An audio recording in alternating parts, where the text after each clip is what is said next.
Everybody, I'm back again, and this time I'm going to showcase some of my 1961 cards that are PSA graded.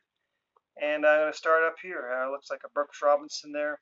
Typically try to get these in a near mint 7. There's a couple 6s, a couple 8s, but primarily 7s in this collection. A very colorful set in 61.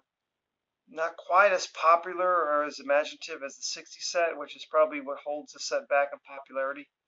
There are some die-hard collectors that absolutely love this set, and for good reason. Look at the a lot of good imagery on there. It's primarily a portrait set, which it's not my favorite, but they still have some interesting cards. That Reds Artillery with Frank Robinson and Vita Pensa and Gus Bell. And then you'll see here these leader cards. This is a new thing that Topps did for the first time in 61. Well, they'll put the National League, American League leaders for pitching and hitting. And you can get a lot of good Hall of Famers in here, like that batting leaders has got Willie Mays, Roberto Clemente. Then the home run leaders with Hank Aaron, Eddie Matthews, and Ernie Banks. ERA leaders has got Don Drysdale, Jim Bunning, and that American League ERA leaders. So a lot of cool, and you can get those in high grade too without paying a whole lot of money.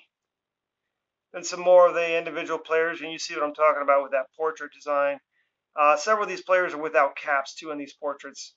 I don't have the Willie Mays, but that's a classic one without him in a ball cap. Here's a Harmon Killebrew, just no cap. Doesn't look that imaginative. And then Richie Ashburn as he's finishing out his career. Sorry about the glare on that. Going to come down here. This Jim Coker's kind of got a cool picture. Bob Buell, great pitcher back in the day. Couple of Hall of Famers here with Bob Gibson, Don Drysdale. Gary Peters, one of the few 6s I have.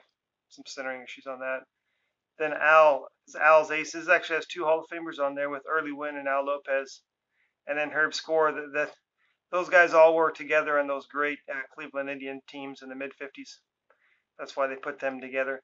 I think that year Herb Score didn't even register a win or a loss. He pitched in like 4 games as the last year of his career. A couple great home run hitters, Ernie Banks, Frank Robinson. So that Frank Robinson is a beautiful card, but you can see with that Ernie Banks kind of what I'm talking about. Like why did they not even have a player's cap on him? They did a checklist set this year. Or checklist card, I should say. You can see that's Ernie Banks actually sliding into second, looks like, with Wrigley Park in the back. Then they did this small subset within there with some historic events. This Babe Ruth hit 60. They did the same card in 1962 the next year. Part of a Babe Ruth special set. Don Larson pitching the perfect game in the World Series. Like that Cepeda card, that Early Win. So a couple of these portrait cards, they look good. They look very good. It's usually the ones where it's just a headshot and there's no cap on the player. That's kind of like, whoa, that's kind of weak. That's kind of weak. Gil Hodges, I think this is his last card in the Dodgers uniform.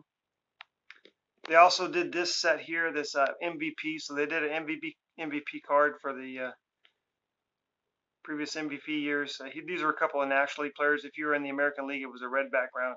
So Willie Mays, Ernie Banks. There's quite a few Hall of Famers in that little subset as well. Jim Bunning.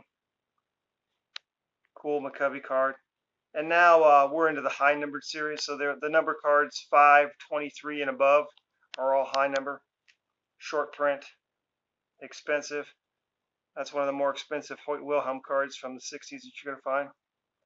And here, this 61 Sporting News set, always been a fan of that.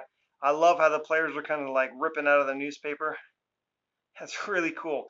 Really cool design. Whoever thought of that was a pretty ingenious person. It's such a good design that they would have go ahead and used this in 1970 Topps as well. Big fan of those as well. Although I think the 61s are definitely the original, and I like them a little better than the 70s.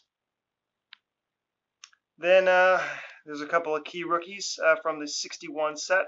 They are in order: Ron Santo, Billy Williams, and Juan Marichal, 3 Hall of Famers. That Ron Santo is clearly miscut. I just have never gotten around to getting that in a 7.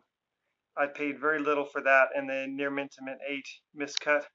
Just wanted to have it slabbed and in the collection. Someday maybe I'll get it. I just think it's too expensive. And then the Billy Williams, and of course I'm a big Juan Marichal collector. And over here you'll see these stamps as well. These stamps were inserted to a pack of cards. They're not necessarily difficult to get. There's a abundance of them out there. So you could send away 10 cents and get a stamp album to put these in. That's kind of like a little added bonus for your collection. I remember that stamp collecting was very popular back in this era as well, and would continue to be popular all the way up into the 80s. Don't know how popular it is now. Maybe if anyone out there is a stamp collector, you can comment. But a lot of good Hall of Famers in that stamp set. You see Ernie Banks, Don Drysdale. You know, typically 6s and 7s on these stamps is fine. It's really hard to tell a difference between a 6 and a 7 on these stamps, I'll be honest. And then another different kind of set here, these baseball scoops. The second year they did this, the new card. This actually is the new card scoops variation. So a smaller variation on the 60s design, essentially the same card. I have that Killer Bruce starts spring training in the 60 set as well. Just a little different design, but it kind of gives highlights from the past baseball years, like Robin Roberts winning 28 games back in '52, dominated that year. So a couple of the key players I collect. And then the last thing I want to show you is a couple post-serial cards. I just have 3 of those right here, not a whole lot in the collection. But there's 2 types, and I want to highlight the difference. You see that Willie McCovey on the left says perforated, and then on the right it's the hand cut. Because you can get these 2 ways. Primarily, you would get these off the backs of cereal boxes, you know, post grape nuts or whatever, and there you see the hand cut ones, and those are a little rougher, right? Because a lot of times it was just kids cutting it off, and the cardboard stock is a little bit thicker, so it is a little harder to cut. And then on the left here, you see where it says the perforated. This is a mail-in option. You could send in some money to post, and they would send you. Well, I'm assuming it was in money or box tops or something. I'm not exactly sure, but you could send in to get a mail-away set, and it was a 10-card panel of a team set. So this is somebody got the Giants team set and sent away, and this Willie McCovey has been torn out of it. It was pre-perforated. But that is it for 1961. Once again, I appreciate your posting comments, and I'll talk to you again soon.